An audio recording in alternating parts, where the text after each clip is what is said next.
আসসালামু আলাইকুম। আশা করি সবাই ভালো আছেন। আজকে আমরা দেখতে যাচ্ছি রবীন্দ্রনাথ ঠাকুর রচিত সভ্যতার সংকট প্রবন্ধ। আমরা জানি রবীন্দ্রনাথ ঠাকুরের ইংরেজ সভ্যতার প্রতি একটা ইতিবাচক ধারণা ছিল।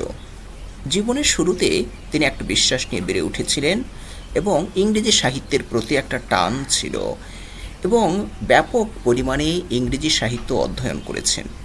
তবে সময়ের ব্যবধানে আমরা দেখব ইংরেজ সভ্যতার প্রতি তার যে একটা ভক্তি ছিল সেই ভক্তি নষ্ট হয়েছে এবং আমরা একটা পর্যায়ে দেখব সে যে বিশ্বাস নিয়ে বেড়ে উঠেছিলেন সে বিশ্বাস ভঙ্গ হয়েছে।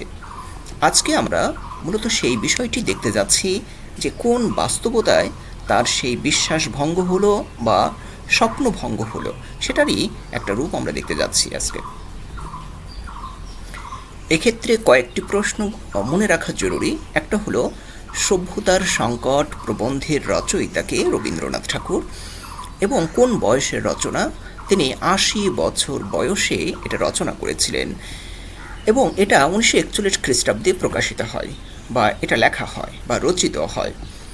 এবং আরেকটা প্রশ্ন হয় যে সভ্যতার সংকট প্রবন্ধটি কোন প্রবন্ধ গ্রন্থের অন্তর্গত।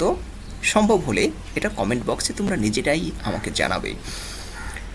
আরেকটা প্রশ্ন হয় যে রবীন্দ্রনাথ ঠাকুর কার মধ্যে যথার্থ ইংরেজকে প্রত্যক্ষ করেছিলেন। উত্তর হচ্ছে অ্যান্ড্রুজ। আমরা একটা নাম দেখব, একজন আদর্শ ইংরেজ, আদর্শ খ্রিস্টান। একজন খ্রিস্টান কেমন হবে সেটা অ্যান্ড্রুজের মধ্যে তিনি দেখেছিলেন। আর মানুষের প্রতি বিশ্বাস হারানো পাপ, খুবই গুরুত্বপূর্ণ বাক্য।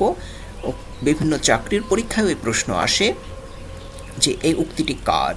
উক্তিটি রবীন্দ্রনাথ ঠাকুরের এবং এই প্রবন্ধের উক্তি গুরুত্বপূর্ণ প্রশ্ন। এরপরে খ নম্বরের জন্য কিছু বাক্য আসে, সেটা হলো মানুষের প্রতি বিশ্বাস হারানো পাপ ব্যাখ্যা করো। তার মানে ৪ নম্বরের যে প্রশ্নগুলো থাকে সাধারণভাবে সংক্ষিপ্ত প্রশ্ন, এটার জন্য সেরা বাক্য এটাকে বলা হয়। এবং সভ্যতার সংকট প্রবন্ধে মানব সভ্যতার কোন সংকট, অর্থাৎ সভ্য আচরণের পরিপন্থী কোন কোন আচরণ ইংরেজের মধ্যে দেখেছেন সেটা এখানে উল্লেখ করতে হবে। এবং গ নম্বর, যেটাকে আমরা রচনামূলক প্রশ্ন বলি, সেটার জন্য যে সভ্যতার সংকটের যে স্বরূপ এবং তা থেকে উত্তরণের যে পথ নির্দেশ করেছেন সেটা আলোচনা করো। অর্থাৎ একটা হচ্ছে কি কি সংকট দেখা দিয়েছে, কি কি সংকট তৈরি করেছে ইংরেজরা, এবং শেষ পর্যায়ে এটা থেকে মুক্তির জন্য তারা কি কি পন্থা অবলম্বন করেছে, কি কি পরামর্শ দিয়েছেন, সেটা আমরা এখানে দেখব, এই প্রবন্ধে আজকে দেখতে যাচ্ছি। শেষ প্রশ্ন, সভ্যতার সংকট প্রবন্ধটি পাশ্চাত্য সভ্যতার প্রতি মোহমুক্ত রবীন্দ্রনাথের অন্তিম উচ্চারণ। এখন মোহ কেন হয়? মোহ হচ্ছে ইংরেজ সভ্যতার প্রতি একটা মোহ ছিল রবীন্দ্রনাথ ঠাকুরের। আমরা দেখব সময়ের ব্যবধানে জীবনের শেষ পর্যায়ে শেষ বছরে তার এই মোহ মুক্তি ঘটেছে, সেটাই হচ্ছে শেষ উচ্চারণ এখানে আমরা দেখতে যাচ্ছি। তাহলে মূল কথা হচ্ছে এটা একটা অভিভাষণ। ৪১ খ্রিস্টাব্দে এটা তিনি পাঠ করেছিলেন, তার জন্মদিনের উদ্দেশ্যে এটা লেখা। জন্মদিনে পাঠ করবেন সেই উদ্দেশ্যে এটা লিখেছিলেন। তারপরে বিশ্ব সভ্যতার সংকটকে তিনি যে জায়গা থেকে দেখানোর চেষ্টা করেছেন সেটা হলো ফ্যাসিবাদ। আমরা জানি ইতালির মুসোলিনি ফ্যাসিবাদের প্রবক্তা,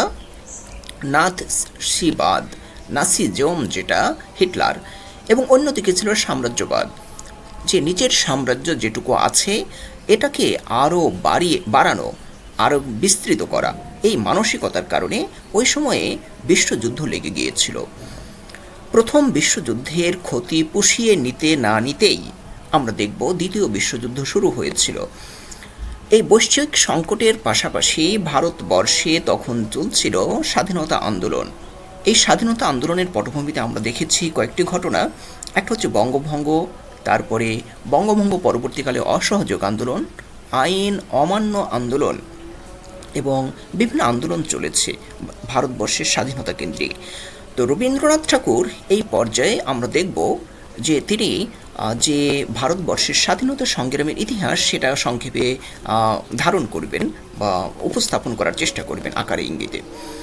এবং কোন পথে এই সংকট থেকে আমরা মুক্তি লাভ করতে পারবো সেটাও এই প্রবন্ধে তিনি দেখানোর চেষ্টা করবেন। এবারে তাহলে আমরা মূল পাঠে চলে যাচ্ছি। তুমি বলেছিলে মানুষ বদলায়, তাই তুমিও বদলে গেলে, কিন্তু আমি তো বদলাইনি, তবে কি আমি মানুষ নই? তো রবীন্দ্রনাথ ঠাকুর দেখেছেন যে ইংরেজরা একটা পর্যায়ে বদলে গেছে। সময়ের ব্যবধানে তাদের আচরণ, উচ্চারণ এগুলো পরিবর্তিত হয়েছে। এই যে পরিবর্তনের স্বরূপ কোন বাস্তবতায় পরিবর্তিত হলো ইংরেজ, সেটা আমরা আজকের প্রবন্ধে দেখতে যাচ্ছি।